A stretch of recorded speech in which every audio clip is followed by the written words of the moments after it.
కేంద్రంలో ఉన్నటువంటి ఎన్డీఏ సర్కార్ లోక్సభలో అటు ఇటు టీడీపీ అలానే బీహార్ జేడీయూ వీళ్ళ సపోర్ట్ తోటి కేంద్రంలో ప్రభుత్వాన్ని అయితే నడుపుతుంది. అయితే రాజ్యసభలో ఇప్పటి వరకు బీజేపీకి సరైనటువంటి మెజారిటీ లేదు. మొత్తం 245 స్థానాలకు కాను 119 స్థానాలు పైన ఉంటే మెజారిటీ ఉంటుంది. అయితే ఇప్పటి వరకు ఆ పరిస్థితి అయితే లేదు.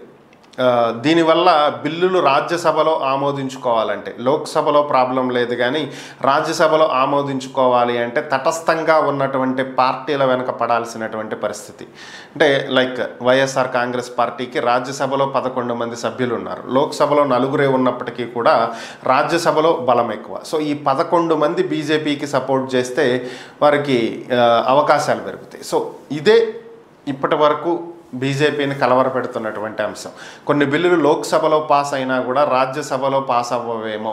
సో దానికి ఎవరి సపోర్ట్ తీసుకోవాలి? వాళ్ళ సపోర్ట్ తీసుకోవాలంటే ఆ పార్టీకి కొన్ని అంశాల్లో చూసి చూడనట్టు వదిలేయాలి, మరికొన్ని చోట్ల వాళ్ళకి సహకరించాలి. సో ఇలాంటివే జరుగుతాయి.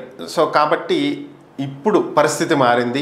పరిస్థితి ఏంటి అంటే ఇటీవల ఒక 12 రాజ్యసభ స్థానాలకు ఖాళీ అయినవి. ఇందులో 8 నామినేటెడ్ పదవులు కాగా మిగిలినటువంటివి ఎన్నిక నిర్వహించాల్సినవి. సో వీటన్నింటిలో కూడా బీజేపీ ఏకగ్రీవంగా ఎన్నికైనటువంటి నేపథ్యంలో, ఇందులో కొన్నింటిలో ఏకగ్రీవంగా ఎన్నికైనటువంటి నేపథ్యంలో వీరికి బలం పెరిగింది. దీంతో బీజేపీ బలం రాజ్యసభలో 121కి చేరింది. 119 ఉంటే సరిపోద్ది అనుకున్నటువంటి స్థానం నుంచి 121 అంటే మెజారిటీ దాటింది. సో మెజారిటీ దాటింది కాబట్టి ఇక నుంచి రాజ్యసభలో బిల్లుల ఆమోదం కోసం ఏ పార్టీ మీద ఆధారపడాల్సినటువంటి అవసరం లేదు.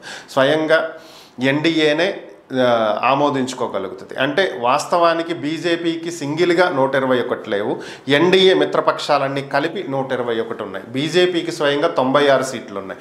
సో కాబట్టి ఎన్డీఏ మిత్రపక్షాలన్నీ ఎలాగూ బీజేపీ ఇచ్చేటువంటి బిల్లులకే ఆమోదం తెలుపుతాయి. కాబట్టి తటస్థ పార్టీల మీద ఇక నుంచి రాజ్యసభలో ఆధారపడాల్సినటువంటి పరిస్థితి నుంచి ఎన్డీఏ సర్కార్ బయటపడిందని అయితే చెప్పుకోవచ్చు.